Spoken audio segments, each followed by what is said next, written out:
So today we're going to preview the University of Oklahoma versus Missouri State and all that's coming up after the bumper. Don't be cornering me. Hold up. Time. You gotta help me with that corner shit.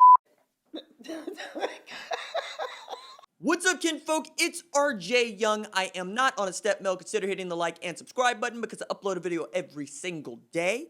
It's always college football related, sports related. We have a good time, and we have made it to week 1 of the college football schedule for some, week 2 for the rest of us, right? And for Oklahoma fans, this has been a harrowing 2020, as it has been for so many teams. And with the growth of this channel and the way that this community has evolved, I had openly wondered, and I posted in a poll to the community tab on this channel, whether or not we still needed OU football previews, or were we just here for reaction and breaking news, to which I got, man, RJ, it's one of those things that I really look forward to, and I understand that it's FCS Missouri State, and I understand that there's lots of other stuff for you to cover and to talk about, but I would very much appreciate it. And I really did struggle with it because it ain't really that big a deal of a game in the grand concept of things. Like, for Oklahoma fans, it's huge, right? You get to see Spencer Rattler in a true start. You get to see what Charleston Rambo looks like as the #1 wide receiver. You get to see what the depth chart actually looks like according to Lincoln Riley, and not just two dudes like myself that are throwing stuff against the wall with some real educated guesses. But there's lots of question marks as it relates to this 2020 season just on the personnel groupings at Oklahoma.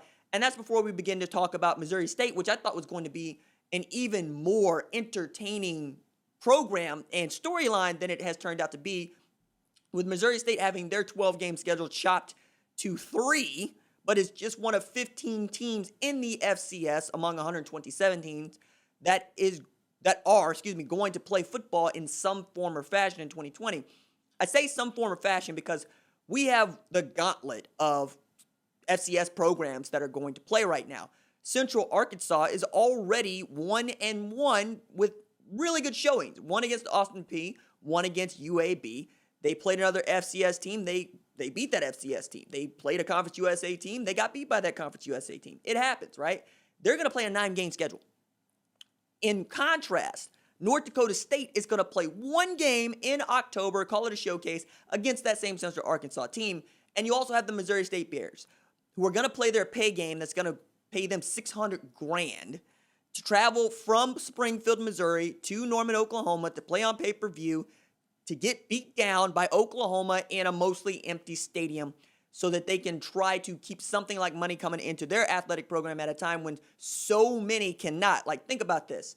Missouri State is already going to make more money than Ohio State for the 2020 football season. It's just a wild thing to think about. Add to that, the head coach is Bobby Petrino. And Bobby Petrino is a lightning rod of things that you could say, both good and bad. Bad being Arkansas, right? And the way that he went out over there. Good being Lamar Jackson, who is only the second ever unanimous MVP in NFL history, joining Tom Brady. This is a guy in 2016 that folks really still didn't believe could play the position of quarterback as a passer, let alone as the best player in the National Football League, and was the 32nd selection. That means at the bottom of the first round in that 2018 draft, where we saw guys like Baker Mayfield and Josh Allen get drafted ahead of him. Even Josh Rosen, who was the 10th overall selection, is now to a third team in 3 years after being flat out released by the Dolphins after he was traded there by Arizona, and now he's the understudy to Tom Brady. That could actually end up being a really good thing for him because Bruce Arians, I believe, could get that kid right where he needs to be, and we would all like to see what Josh Rosen is actually capable of at the NFL level, because the scuttle about him in high school and even toward UCLA was just tremendous. But getting back to Missouri State, 2 things I think are real interesting to point out in the positive. The first is Bobby Petrino gets to add a dual threat quarterback in Jayden Johnson coming out of Kirby High School in Tennessee by way of Southern Miss. So he was recruited to Louisville by Bobby Petrino. Bobby Petrino no longer had that job. And then he signed with Southern Miss, but they got Jack Abraham, and Jack Abraham's the starter even in the loss that they suffered against South Alabama last Thursday night, and he transferred to Missouri State precisely because Bobby Petrino is the head coach for the Bears. That's a really cool thing, right? He's a 4-star according to ESPN, a 3-star in the 247 Sports Composite, 6'2", 208 pounds. He led Kirby to their first semifinal in over a decade. He averaged 43 points a game with that team. He's got the goods. It's just about development. And when you're looking at how Bobby Petrino was able to evolve from being a drop-back passing coordinator to one that is looking for a home run hitter, whether it be passing the ball or running the ball, you understand that Bobby Petrino finally got on the program that I say, which is, look, put the ball in your best player's hand as often as you possibly can and get out of his way. When you do that, good things happen. Now, for the short amount of time that Bobby Petrino was at Atlanta, he tried to put in a scheme that fit Mike Vick, which made Mike Vick the focal point of the offense. Didn't work out that way. Takes a job at Louisville. We saw what happened with Lamar Jackson, and he's been chasing that ever since. And maybe Kyle Motes hired him thinking that he could do that in Missouri State in the toughest conference in FCS. The Valley is ridiculously hard. That said, going 1-10 in it, yeah. And this is not a great Missouri State team. You can't actually build a case for Missouri State beating Oklahoma. You just can't do it, right? It doesn't make any sense. It's going to be a glorified spring game competition. There's going to be so much more to talk about on the OU side than the Missouri State side, which is why I am talking about the Missouri State side to start here. And I want to get with this because, local ties and whatnot. They have a former standout wide receiver from Westmore in Moore, Oklahoma, named Demoria Vick, who's a junior there, who was second on the team in receptions with 39 for 422 yards receiving, 665 all-purpose yards in 11 games, right? That's pretty good. That's pretty decent. Outside of that, there's not a whole hell of a lot to tell you that's good about Missouri State and the Bears. It's just not. I'm going to go through last year just so you can get a full view of what I'm talking about here because I'm embarrassed about how superficial but the most in-depth this preview is going to be of anything on the face of the planet because there just ain't a lot there. So let's go look at a 2019 schedule that the Missouri State players played, and you'll see they lost to NAU 37-23 to start the season. They got beat down by Tulane 58-6, but that's okay because Tulane was better than decent. Kennesaw State beat them 35-24. They lost in triple overtime to Western Illinois. They beat Western Illinois. My bad, that's their one win. 37-31 in triple overtime. The reason that I got stuck on that one and I got the wins and losses flipped is because Western Illinois also went 1-10. But their one win, South Dakota. The same South Dakota that got beat like they stole something by Oklahoma, and the same South Dakota that later on in this schedule took an L to Missouri State. So there's that. Matter of fact, the follow game, they got beat. Nope, didn't take an L to Missouri State. I tried to give them one. They didn't get it. They lost that game 45-10. Somehow Western Illinois beat that team. Then they lost to NDSU, North Dakota State, the defending national champs, 22-0. They lost to Northern Iowa, 29-6. They lost to South Dakota State, 35-14. They lost to Southern Illinois, 37-14. They lost to Illinois State, 17-12. And then they got beat down by Indiana State, 51-24. It's just not a whole lot to be happy about. Now, the offense seemed to work for what it's worth. I mean, starting quarterback had passing games of 289, 292, 315, and 249. There was lots of 150s, 160s in there, but you get the point here, right? If there was something else to tell you that I thought was really interesting about this program, I would tell you.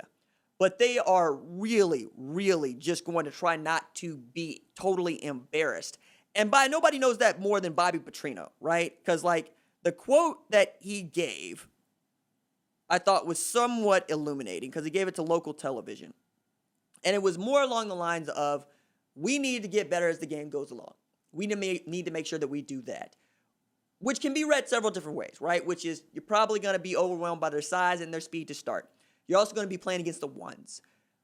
By the third or fourth quarter, I would expect Lincoln Riley to empty out the roster against Missouri State, for which Missouri State's ones should probably still be in the game for the most part, unless you want to get somebody some shine on Owen Field. I get that.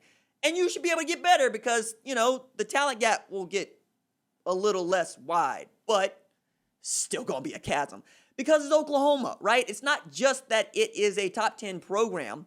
It's that they're coming off a college football playoff berth for the third time in 3 years, 5 straight Big 12 championships. And the quarterback, hasn't started a game, also 5-star. Also looks the part, plays the part, has a little Baker Mayfield in him according to Braden Willis. And that's what everybody wants to see. That's why you're paying pay-per-view. It's ironic to me that the first time that anybody got to see Spencer Rattler play football was on pay-per-view against South Dakota State. The first time anybody's going to get to see him play, a starting role is on pay-per-view against Missouri State. But outside of the storyline of is Marcus Major going to actually bust for 100 yards, how good is TJ Pledger going to look, you know what the offensive line is going to be because they return damn near everybody. You know 4 of those guys that are going to start. There's a 5th that we'll see about at left tackle or right tackle, right, depending on how Adrian Ely flips or doesn't because he played a lot of right tackle last year. Defensively is really the story because if Jalen Redmond opts out like many of us think that he will, you're now down to LaRon Stokes as your linchpin on the defensive line. And you've lost all but 37% or 33%, of your sack tally from 2019 because 67% of that is gone. Add to that, Ronnie Perkins, who we expect to be suspended at least for this game, had 6 sacks to Jalen Redmond's 6.5. That's 12.5 sacks for 25.5 sacks that Oklahoma was able to put together in 2019. That's a lot. Okay? Now, Kenneth Murray Jr. had 17 tackles for loss. Next on that list, Ronnie Perkins, 13.5 sacks. Next on that list, tackles for loss. Jalen Redmond had 11 tackles for loss. I want to see whether or not this defensive line thinning is as real as I think it is because you go LaRon Stokes, Perion Winfrey, Josh Ellison. Then you're talking about Jordan Kelly, who has played 2 games in 3 years. Then you're talking about Corey Robertson, who played 4 games last year as a redshirt freshman. Then you're talking about Zacchaeus McKinney, who has played 1 game in 3 years. Like, you're really thin at defensive line. You're looking back going, man, I wish Derek Green wouldn't have transferred to Vanderbilt. You're looking back going, Troy James going into transfer portal might actually hurt. And then you're taking a look at the defensive tackle recruiting for which we've all had our words about and, our angst. But if anybody can turn around this defensive line unit, it's got to be Alex Grinch. Because I'll remind you, Grinch took over a Washington State defense that wasn't very good. He signed a 3-star outside linebacker named Hercules Mataafa, who was 6'3", 225, and developed him into 6'4", 250, and the first consensus All-American at Wazoo in 15 years. That good at defensive tackle. So making him skinny, making him fast is what he does. Now, you get Nick Benito back, who had 3.5 sacks last year. David Ugwoegbu moves inside. You ought to be pretty good through the middle with Deshaun White, Brian Asamoah, Robert Barnes, Jamal Morris. And then the back end ought to be good, right? Trey Brown, Pat Fields, Buki, Jaden Davis, Trey Norwood. You're going to be okay, right? It really is going to be how good is Marcus Stripling at defensive end, okay? How good is Joseph Wette at outside linebacker? How good are the true freshmen that you're going to have to throw in there in the rotation at corner? And what does Marvin Mims provide you? Seeing as we don't expect to see Jaden Hazelwood, right? But we will see Obi Obialo, right? These are all questions that I have. And I think we're going to get some answers to them against Missouri State, but because Missouri State ain't that good, we're still going to have to wait until September 26th when they see a team that can actually challenge them in Kansas State. And then Iowa State and Texas, and here we go, right? So, if you're looking for things to key on, take a look at the defensive line. Take a look at how Rattler operates the offense, for which I know that that's going to be the top line story. And then take a look at how quickly and how much Alex Grinch, Brian Odom, Roy Manning, Calvin Thibodeau rotate in the reserves. Because in the Corona season, when you can lose entire units to positive tests and in quarantine, you're going to need every last body to be ready to play in a way that you have never needed every last body to be ready to play. Like, I never thought of this year being a test for everybody's preferred walk-on program, but that's where we are. All right. That's it for me. Hope that this was worth your time. And let me know if you would like to continue seeing OU football previews for each individual game. All right. That's it for me. Doses.